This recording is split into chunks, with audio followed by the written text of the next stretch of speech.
Beef, അപ്പം, dosa, mutton. ഓസിന് കിട്ടിയപ്പോൾ എല്ലാം കൂടെ വലിച്ചു കയറ്റിയിട്ട് കുറ്റിക്കാട്ടിരുന്ന് തൂറി എറിയേണ്ടി വന്നു രാത്രി. ഈ പുല്ലൂത്ര പിന്നെയും സഹിക്കാം. കൊതുകടിക്കുന്നതല്ലേ പ്രശ്നം കുണ്ടിയില്. ഇതിനൊന്ന് നാട്ടു പിടിക്കില്ലേ എന്നാണ്.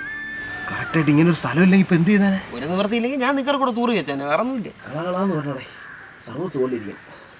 എൻ്റെ ചോദ്യം ഇതാണ്, നമ്മളിത് എങ്ങനെ കഴിവും? ഇതേപോലെ ഒരു ക്യാമറ വല്ലതും പറഞ്ഞ് തൊടാൻ അങ്ങോട്ട്, ഇല്ലെങ്കിൽ വണ്ടിയിൽ ഒരു പിറമ്മിരിക്കണം, അതെടുത്ത് കഴിവാ. അത് നല്ല ഐഡിയ. റമ്മ് തേച്ചാൽ നിബന്ധം നീറും.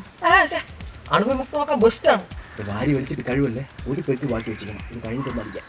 അത് മിച്ചം ഉണ്ടെങ്കിൽ തരാം. ആദ്യം ഇവിടെ നിന്ന് എങ്ങനെയെങ്കിലും ഒന്ന് പോട്ട്. മനുഷ്യന് മുട്ടി തീരെ നിവൃത്തിയില്ലാത്തതുകൊണ്ടാണ് സുമതികളമായിട്ട് പോലും ചാടി ഇറങ്ങി തൂറായിരുന്നത്. സുമതികളോ?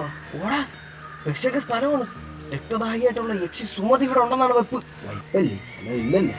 തീയില്ലാതെ പുകയോ ഉണ്ടാവില്ലല്ലോ. എനിക്ക് ഇതിലൊന്നും ഒരു വിശ്വാസമില്ല. വിശ്വസിച്ചേ പറ്റൂ. ഞാൻ ഈ തൂറിയിട്ടിരിക്കുന്ന തീട്ടമാണ് സത്യം. സുമതിയെ കണ്ടുവരുന്നുണ്ട്. അങ്ങനെ ഒരുത്തി ഉണ്ടെങ്കിൽ നീയൊന്ന് കാണണം.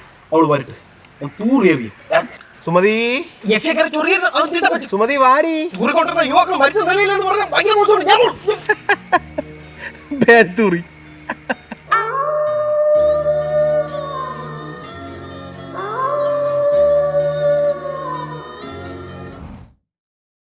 ചോര കുടിക്കാൻ പറ്റിയ സാധനങ്ങള് തീട്ട മാറിയിട്ട് വയ്യ.